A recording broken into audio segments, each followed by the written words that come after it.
मरला भत्ता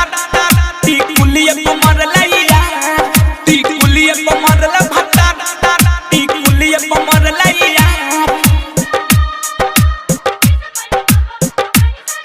टिकुलिया को मरला भत्ता टिकुलिया को मरला यार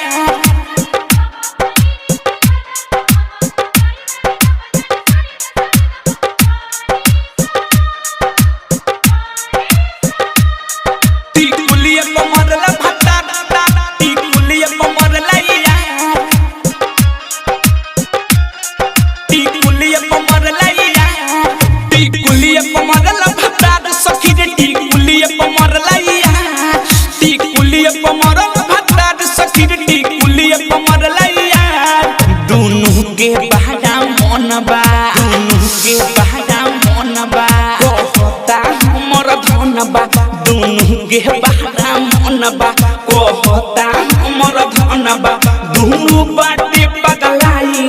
को दिले जब सिंगार हार टिकुलिया को मरला भत्ता सखी रे टिकुलिया को मरला यार टिकुलिया को मरला भत्ता सखी रे टिकुलिया को मरला यार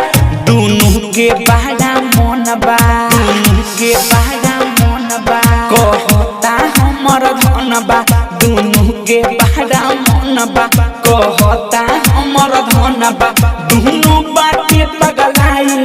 को दिले जब सिंगार हार टिकुलिया को मरला भत्ता सखी रे टिकुलिया को मरला यार टिकुलिया को मरला भत्ता सखी रे टिकुलिया को मरला यार डीजे विकास टिकुलिया को मरला भत्ता टिकुलिया को मरला यार आरपीएस रिकॉर्डिंग स्टूडियो गौरिया। इहे चिजवा ई अरब के भावे इहे चिजवा होई भतर के भावे इहे चिजवा ई अरब के भावे इहे चिजवा होई भतर के भावे कबो उहावे कबो इहावे कबो इहावे रसगुल्ला धके पटियावे कबो उहावे कबो इहावे रसगुल्ला धके पटियावे गिरावो तार नीचे तक हाथे से धके गारेगा टिकुलिया को मरला भत्ता सखी रे टिकुलिया को मरला यार टिकुलिया को मरला भत्ता सखी रे टिकुलिया को मरला यार डीजे विकास टिकुलिया को मरला भत्ता टिकुलिया को मरला यार टिकुलिया को मरला यार राइटर चंदेश बढ़िया जय बिहारी लेता मजा खूब पारा पारी राइटर चंदेश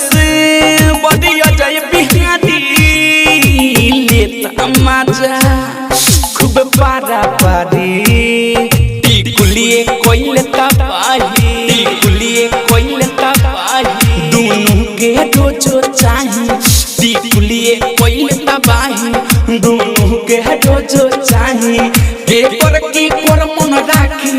अशोक से गईनी हार हार टिकुलिए को मरला भत्ता सखी रे टिकुलिए को मरला यार टिकुलिए को मरला भत्ता सखी रे टिकुलिए को मरला यार आरपीएस रिकॉर्डिंग स्टूडियो गौरिया।